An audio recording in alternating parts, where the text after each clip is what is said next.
Hi, folks, ladies and gentlemen. You are watching and listening to Sipping Off the Cuff on Tequila Aficionado Media, all of our channels and networks. I'm Mike Morales here in sunny Southern California. I keep rubbing it in his nose. Yeah. The guy over here is Todd Maybill in very wet, very cold, 8,000 foot altitude Colorado. Yeah, well, okay. How's the air up there? Is it rarefied or just thin? Yeah, thin. Thin? Okay. Yeah, it's All right. thin. Well, speaking of thin. Nice segue. I like that. That good segue, right? Yeah. We are going to dissect and taste Epic Western in the thin can. Okay. Right. This is, if you've watched our two previous reviews, this is the third of their flavors, the Chispa Rita. I'm not sure why they call it a Chispa Rita. I don't know what that means. Chispa means spark. I'm thinking there's going to be some kind of heat involved. And I'm not afraid of that because, you know, if I see margaritas in a can, I can do that all day. Absolutely. But like we always do, we're going to taste it at room temperature. Then we're going to throw some ice in it because we only got one sample of each. So pull out the refrigerated one. But as here we go. We're going to pop it away from the keyboard. We've been sitting at room temperature in the living room here at my house for a while. A few weeks anyway. I'm going to pour mine in a rocks glass. Boy, that's a nice nose. Doesn't it? Yeah. But yeah. The last two, the Paloma and this one, have a great nose. As soon as you pop that open, you just go, wow. Oh, wow, that's nice. Makes it. Yeah. Ooh. Wow. I like that. Yeah. It's definitely like some citrus and lime. Yeah. Okay. I was going to say, I thought it was similar to the La Paloma, but it's not. It's more lime. Yeah. Lime forward. But I'm also getting like a little bit of tequila in there too. Well, you know, and that's what we got on the initial. The ranch water. You could actually smell the agave in it. Yeah. Kind of cool.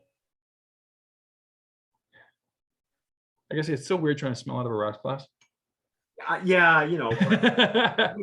Here's what's weird is that we're dissecting RTDs. You know, these are supposedly, folks, these are no-brainers, but believe it or not, the recipes count. The amount of alcohol is important. And the reason we drink it at room temperature first is sooner or later, you're not going to pound the RTD right away. You're going to sip it, you're going to set it down, work on your barbecue, especially if you're a host or whatever, and you're going to come back to it and it's going to warm up. Yep. And what I want to know is if the recipe and the flavors are going to hold up once it starts to warm up. Yep. See our method to our madness? Totally. That's got a really deep citrus though. And I like it. Very pleasant. Yeah, on the nose is fantastic. Each one of these had a really great nose. The ranch water kind of lost us on the flavor profile, but the nose is spectacular. Well, I'm ready to dive in if you are. Yeah, let's do it. Because again, these are kind of very one-sided, but you should know what you're getting with the flavor, but that's not sometimes always.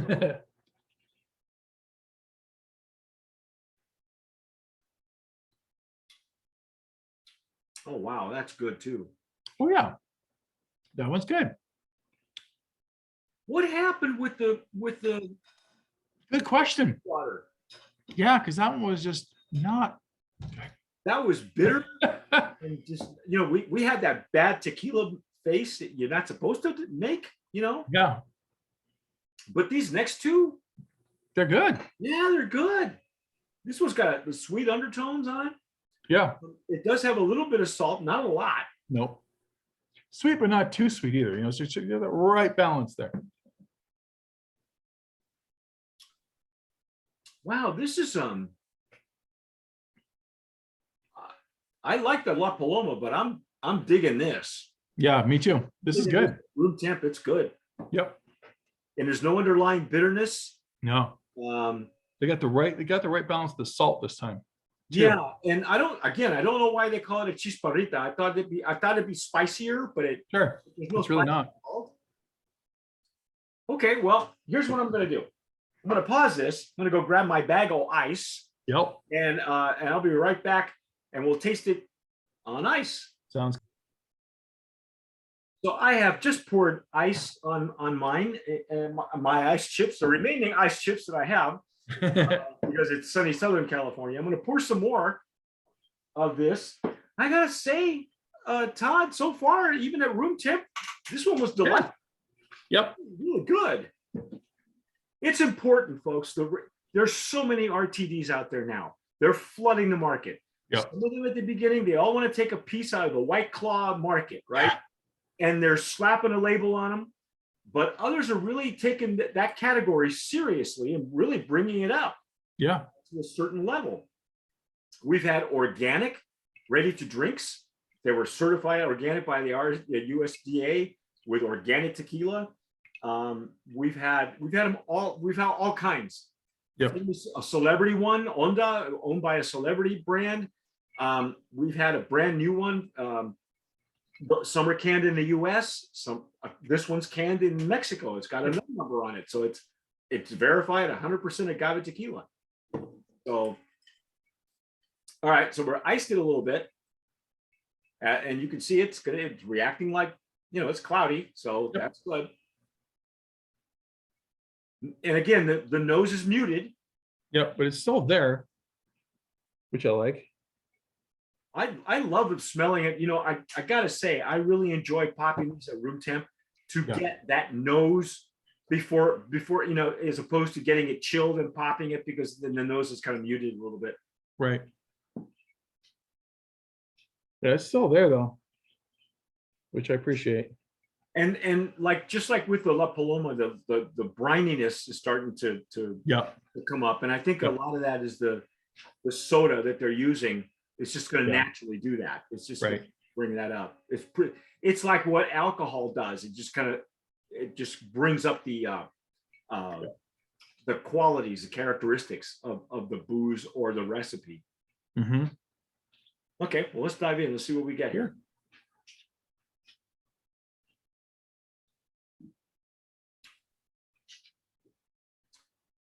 That's just so good. Nice and refreshing. It's refreshing. I almost get like a hint of honey almost on it. Yeah. This is one, like, as I'm working the grill and have it beside me cold, I'd get through this. Yeah, well, you read the ingredients. Off camera, we were reading the ingredients on what's in there. And they use stevia as a sweetener. Yep. And monk fruit. Yep. I said, what the hell is monk fruit?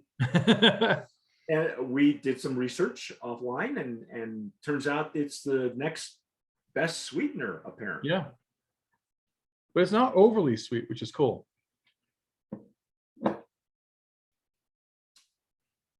I'm really digging this. Yeah. This is a good hot summer day, if I ever have those up here. Oh, it'll be good. You'll have a week of that before snow starts happening. Yeah, Actually, how high is Aspen? Is that like a 7 or 8,000? Hold on, let me look. The reason I ask is that they have the Aspen Food and Wine Show, right, which is a big deal. I think it happens in July. Yep. I think there's a small window when you can have an outdoor event in Colorado. Yeah, actually Aspen's 8,000 feet, so just almost about the same altitude where I live. Okay, same microclimate. Yeah. Okay. You know what? I'm digging this. Yeah, works for me. The Chispa Rita. Mm-hmm. That was good. Yeah, I think you know what? Brand of Promise nominee. I think. Let's give you some ins and outs. Todd, give us a price point. The Chispa Rita clocked in around, let's see, on Total Wine, I think it was like 16. Okay. The 18 on Total Wine, and then what was the other one we're looking at there? Specs, you found it at 18, and Total Wine was like 16 or something like that. The specs online, you're saying it's a Texas one. They're at almost 20. Yeah. 1978, and then Drizzly has it at 1978 also. Wow. No, so go to Total Wine; it'll be less expensive. Yeah, Total Wine could be a deal. Yeah. The company Epic Western, I'm pretty sure they're based in Austin. And the ingredients, like I said, let me give you the num number also for those of you who are watching for the tequila part of it. 1531. Yep. That is the num number. And let's see if I can find a name for it. Rivesca. That is the name of the distillery. Yep. And I don't know anything about. Do you know anything about that distillery? I can find it, but Sure. you have to bear with me because I have to pull out my gnome list, and I'm not sure if I want to go that deep right now. To my knowledge, 1531 does not have a diffuser, so it's not diffuser tequila. That's where I was headed with that, actually. That's what I thought you were asking. Yeah. I mean, I tell you what, you read the ingredients to the folks, and I will. Let me just verify. While you're reading, I'm going to look in my gnome list just to verify what other brands come out of there, because chances are they're just going to use the Blanco tequila. Obviously, they're not going to use anything. They're not going to use anything other than Blanco to make these. It wouldn't make any sense, first off. So what other, when you're, what are the other ingredients that they had in there? I know that you and I had we kind of asked a question, with so many fresh fruit flavors available in Mexico, why did they go there? Yeah, a lot of chemicals. This erythritol, I'm not sure, erythritol, like, too small print. Citric acid, sodium citrate, crystallized lime, which I don't understand why we wouldn't use just fresh lime or refrigerate it, And the crystallized lime is citric acid, lime, and lime juice. It's crystallized. And then a couple preservatives, salt, stevia extract, and then that monk fruit extract. Well, the distillery is Rivesca. Now, it's a small distillery, first of all, so no diffuser. Number two, great tequilas come out of there. Number Juan tequila, that they're on the June cover of Tequila Aficionado magazine right now. There's also Rejon, which we've had. I loved it. Spectacular tequila comes out of there. The stablemate is Toro de Lidia and Oro de Lidia. Both of those are spectacular tequilas. And that's it. There's maybe 12 tequilas coming out of here. 1, 2, 3, 4, 5, 6, 7, 8, 9, 10, 11, 12, 13, 14 brands, 14 tequilas. And I've had 3 of them from that distillery. So you know what? Stellar distillery. They picked a good one. That's cool. Yeah, and their juice is excellent. Some of those brands are really, and they're bargain brands too. I mean, for the quality of the tequila you're getting, I'm surprised that, like Rejon, for instance, comes at a higher ABV. What did I want to say? I want to say 82 proof, but it's not. It's a little higher. But it's so well done. Just delicious tequila. So they picked a great distillery to make this. Cool. And I wasn't, the fact that the distillery is that small, I'm impressed that they had the canning facilities at that distillery. So kudos to you guys for picking a really good one. Now all you have to do is go back to the drawing board on the ranch water. That ranch water, start over, boys. Yeah. or tone it down, make it all at 8%. Because I think this one's an 8% also, isn't it? Yep. Yeah. Yeah. I love it. Brand of Promise nominee in that TV category at 8%. Ladies and gentlemen, if you've had it, tell us what you're, if you folks are watching us in Texas right now, leave us a comment on YouTube. Tell us what you're doing with it, what you're paying for it, where you're finding it, where you've had it. If you enjoy it better chilled than, when it goes warm on you. Let us know in the comments below. Hit the notification bell. Give us a like, because it does help us with the algorithm. And of course, subscribe, because we could always use more subscribers. And follow us on Instagram, Facebook, Twitter, YouTube. We're everywhere. Oh yeah, Pinterest too. We're on Pinterest. Don't laugh.